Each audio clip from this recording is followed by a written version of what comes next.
All right guys, it's Taylor here at the Speed Lab. We wanted to make a quick video because we get a ton of questions about this truck. Did we clear coat it? How do we clear coat it and whatnot? But this truck has zero clear coat added to it. We want to show you guys kind of the steps and process of what you can do to an older paint job like this that is single stage. My experience with older trucks, if they've been repainted and they used a clear coat on top, most of the time that clear coat is either it's so weathered away that the paint is down to the base coat, and base coat is satin by nature. So if you try to polish it, if you try to buff it, if you try to sand it, it'll never truly shine. So doing this process to get to this, it really does have to be original old single stage paint. And that's, if you are trying to build, an old truck like this, it's pretty important that you find a truck that has all matching panels and doesn't have a mismatched tailgate or, a hood or a fender, because then you'll never get like a nice equal shine like this. But we'll show you two trucks that we're going to work on. So don't be like me and buy a truck and think, oh, I'm gonna buff it out, slam it, and then flip it and sell it, and go to start sanding on it and realize that it did have an aftermarket paint job on it, probably, I don't know, in the 80s or 90s, I'm guessing. We found this truck was originally, it was like red and white two-tone, right? Mm-hmm. Yeah, so this truck, when I bought it, we started sanding on it. We did a little bit, usually we like to start with like a 3500 or 3000 grit interface pad, and we'll show you what those look like.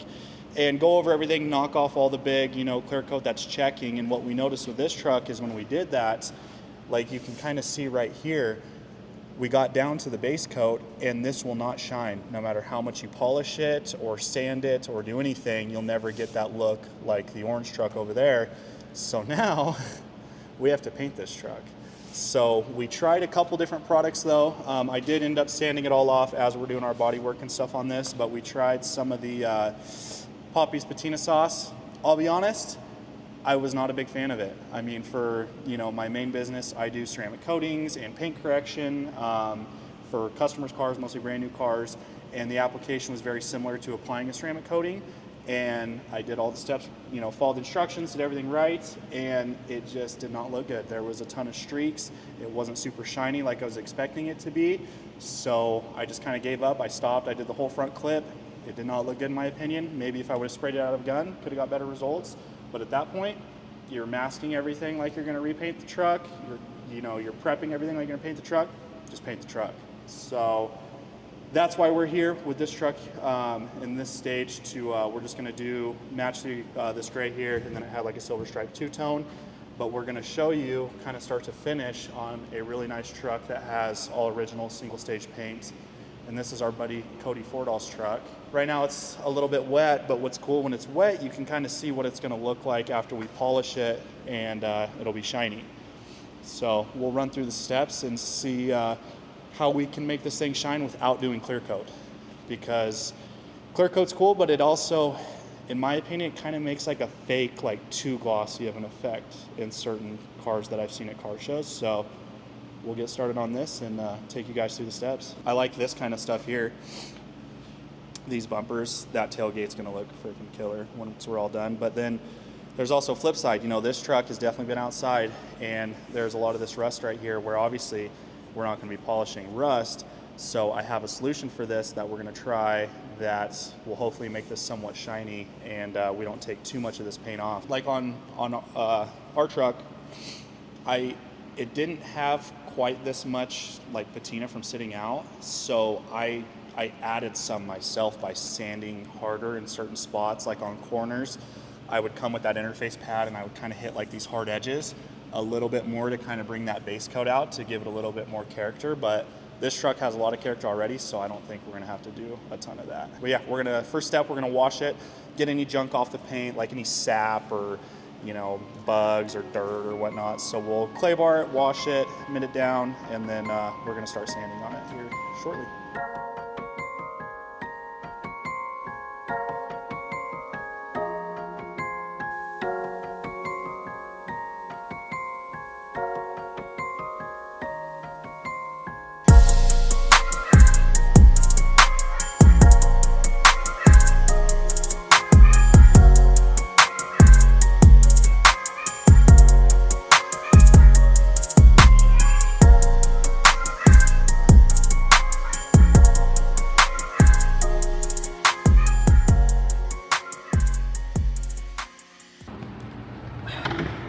Bro, just grab it. I'm trying. For clay bars, you have like your traditional little clay that you can buy from O'Reilly's, but this stuff's gonna gum up super quick. Drop it on the ground, it gets dirt in it, it's kind of screwed. But we like to buy these mitts because you can like wash them in the sink, and you have this much area rather than a small little clay bar. Here comes all the professionals. What? Oh, you can't use the mitt. It ain't the same thing. Obviously, there's a million ways to do this type of stuff, but we do this day in and day out, and this stuff works really well. We have good results, so we're gonna stick to it. But clay bar, I mean, this I'm not gonna go too crazy on right off the bat because we're gonna be sanding, but this is just to get any big clumps of like sap or debris off here. So when we're sanding, the sandpaper may not knock it off, so you kind of have like little rings where the sandpaper would ride over a clump, and then you wouldn't have it sanded around that little spot. So we're not going to go too crazy like if this was a brand new car, but just go over everything. You can hear it. Yeah, you can just hear kind of the crusty on here. This hood, she don't got a bunch of paint left on here, so this is going to be, we're going to go really gentle with the hood, but I think we're going to get this rusted hot so that you can hear. Ugh, that's going to make some people probably cringe. Now we're going to make sure to reuse this mitt on the next Ferrari that comes by. Yeah, no. So this is definitely my old mitt. But what's nice is you could literally clean this off in the sink. Yep. I just hand check it. I just feel every little edge of it, make sure there's no pieces of dirt or anything stuck in it. And you can reuse these. These last us a while.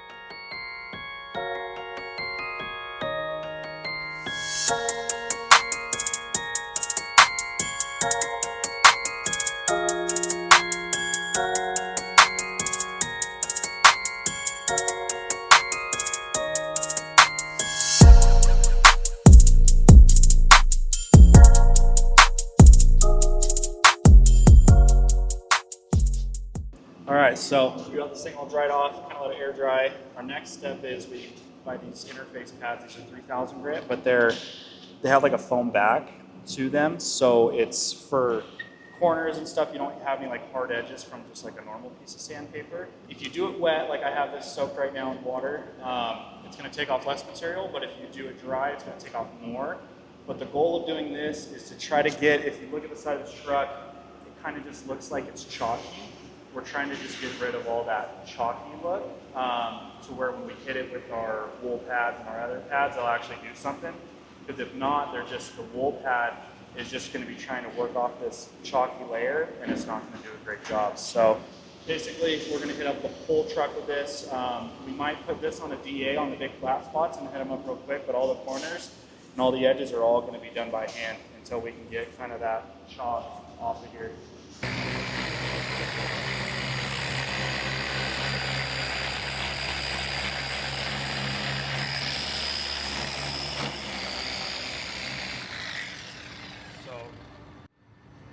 As you can see, you gotta be careful. Little holes and rivets, but this I was just trying to hit all the big flat stuff. Anything else with a curve, it's all by hand. But just trying to save a little bit of time because I probably have 40 hours into my truck, I would say. Because we had the cab off, we did the back of the cab, the front of the bed, the inside of the bed, and then we did Raptor liner afterwards, so that's nice. But just like with anything, the more prep and the more time you put into it, the better your end result will be. But now I'll just kind of go in and get all this. You can see my water's kind of turning blue, so that's perfect because that means I'm just digging into the actual paint itself and getting all that junk off the top. We're gonna do this bedside first instead of doing the whole truck because I use a lot of different products and I have a lot of different products and different paints kind of react differently. So my first step I'm going to try, which I think should work good, is a heavy wool pad. Here's your part number, and we're going to use mostly P&S on this. And then this compound right here, which is a super aggressive cut. So, I mean, our goal is that 3000 grit now created scratches in this. We have to cut as deep as those scratches to get them out. We're going to hit up this bedside with this step, and then we'll follow our next steps after that. Make sure we love it before we do the whole truck instead of having to kind of go back But I'm gonna use a rake. We got a little rake on here, fluff this pad up, kind of get any like dirt or debris out of it. We are gonna use this is a rotary style for this steps, and then as we kind of go for that fine finish, we'll go to like a dual action polisher like that Rupes one. I mean, on this, I'm probably, it's just numbers, I don't know if that's the exact, oh no, this one is RPM. I mean, probably, so what you should do is you should read it, because it'll actually tell you. This one likes 1,000 to 1,500, medium pressure. So this too, I will be using quite a bit of angle to, I mean, the more angle you give it, the deeper it's gonna cut into the paint. So I still need to go pretty deep to get a lot of these deep scratches out and the sanding scratches. So it's definitely one of those things that takes repetition and doing it for a while to figure out. But what's cool is you can't really hurt a truck like this. That car, you could hurt. So practice on this before you go to something like that.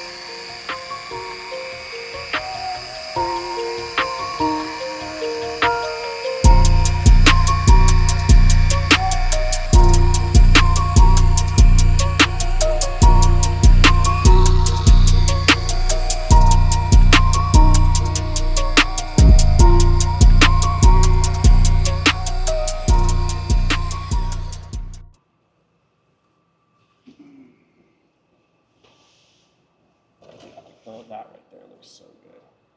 And this is like Bob Ross. There's no right way to do it. There's no wrong way to do it. Happy accidents. Happy accidents. That's all they are. You burn through the paint on something like this, it's like, meh, whatever. Like this right here. This isn't intentional. This wasn't an accident. You can see kind of like the fine little scratches he's talking about. Yeah, that's from that little haziness, but still, first step. That's first step, yeah. So now we're gonna go to this DA. This thing's got 150,000 miles on her. Almost need a new one, but she's still holding on. This one I'm using, I believe this is the yellow Rupes pad, which is like a medium, I don't know what they call it, density, I don't know. Medium cut.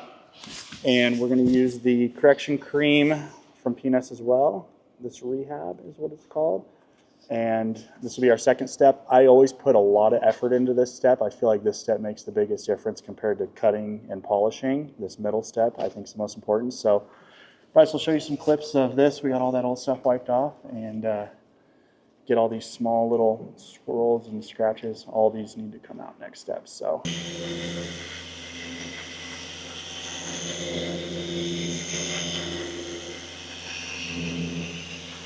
The big thing when you're doing this is you let the tool do the work. You don't really necessarily have to be moving your arms and flailing around. If you sit in one spot and take your time in a little area, it goes a lot further than moving around and trying to get it done as fast as you can.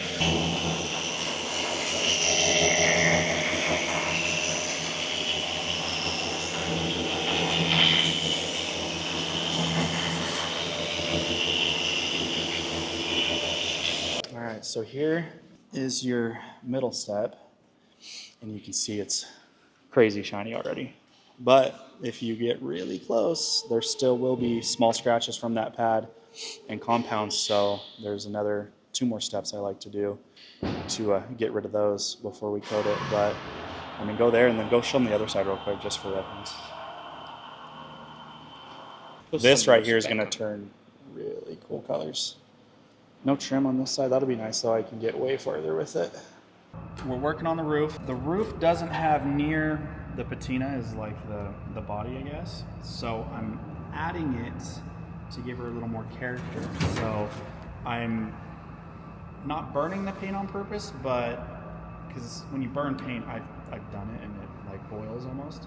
But this, I'm just wearing away the white to get down to the base coat colors. So I'll show you.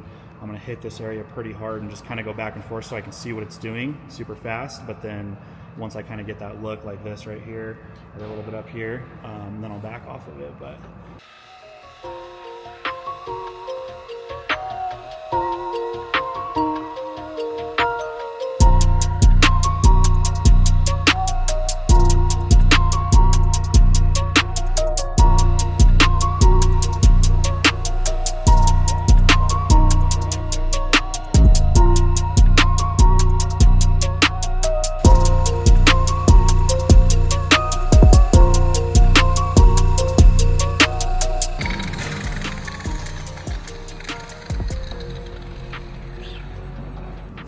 or the roof kind of has similar to what the hood's got going on. So we tried to do some stuff on the hood.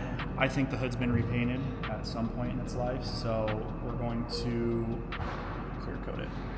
But, you know, I was kind of bagging on the clear coat earlier, but I think we can kind of get a lot similar result to how shiny this is with the clear coat if I don't go like stupid crazy on making it perfect. So we'll see how well it matches up, but right now it's kind of backwards. Everything's shiny and then the hood's dull, and I think it looks kind of silly. So we're gonna do the tailgate's kind of a similar situation. It was painted like green. Looks like spray paint, but the amount of time I would spend in there like going over all that to get all that paint off but not damaging the blue would be tough. So we're gonna go just pull the tailgate and hood and then clear coat them.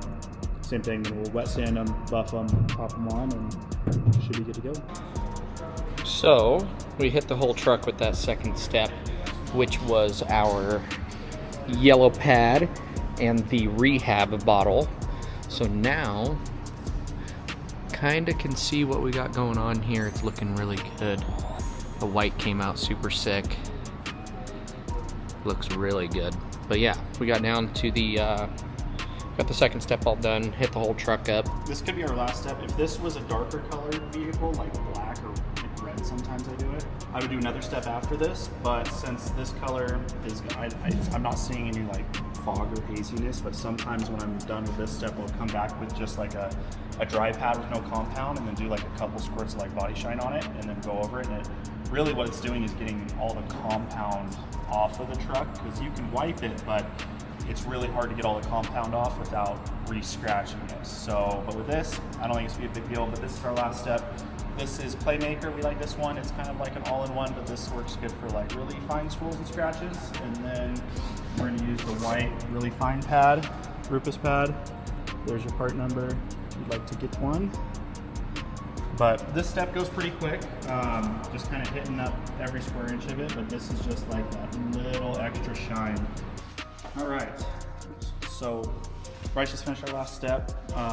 Now you just wipe the whole thing down with alcohol to get any of like that wax or compound or anything off of there, to where now when we do our coating, we're using our Expel Premium V2. Love this stuff. Well, it's gonna be hard if you're doing this at home. You can't really buy this stuff. So if you're gonna buy something, I think the best thing you could buy without being a dealer would probably be, I think it's called Seaquartz UK. That stuff works really good. But since we have this, we're gonna use it. So the first time you put coating on the pad, you wanna be pretty generous with it.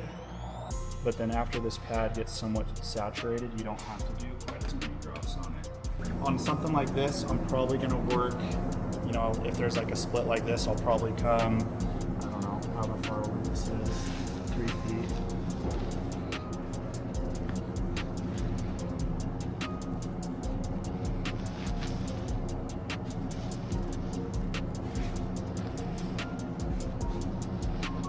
Coating, I mean, it's all about the temperature when you're putting it on, is how long you want to wait before you wipe it off. You just want to make sure you get every square inch of it. And it might be hard to pick up on camera, but you'll see kind of a rainbow effect in the coating. Probably won't catch it with the camera. I got it right here. Yeah, so once that rainbow, you can see that it's kind of everywhere, then you know you're good to start wiping it off.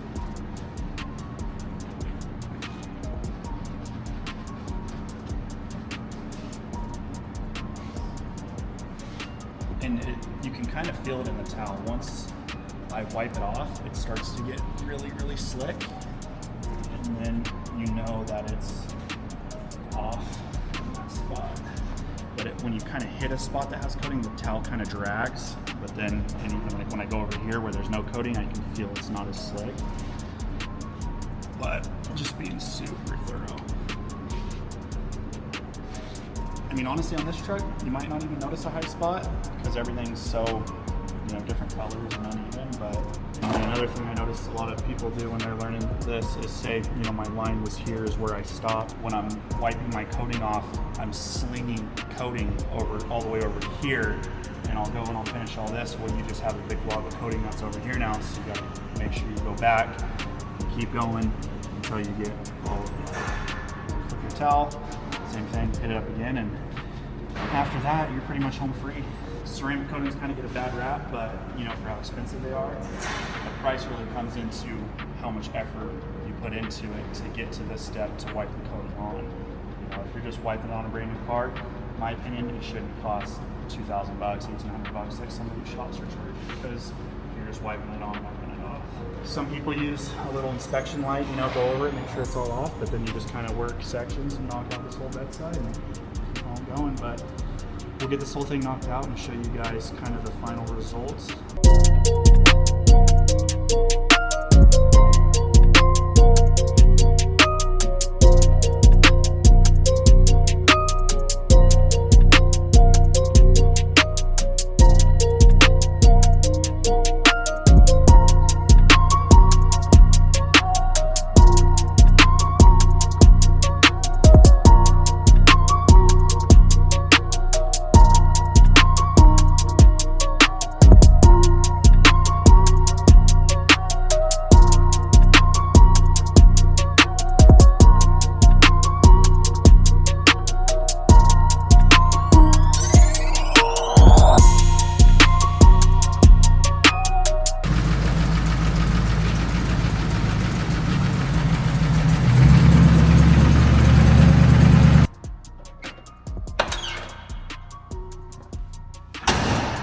Done deal for now. Do you think our customer, Mr. Fordall, is going to be happy?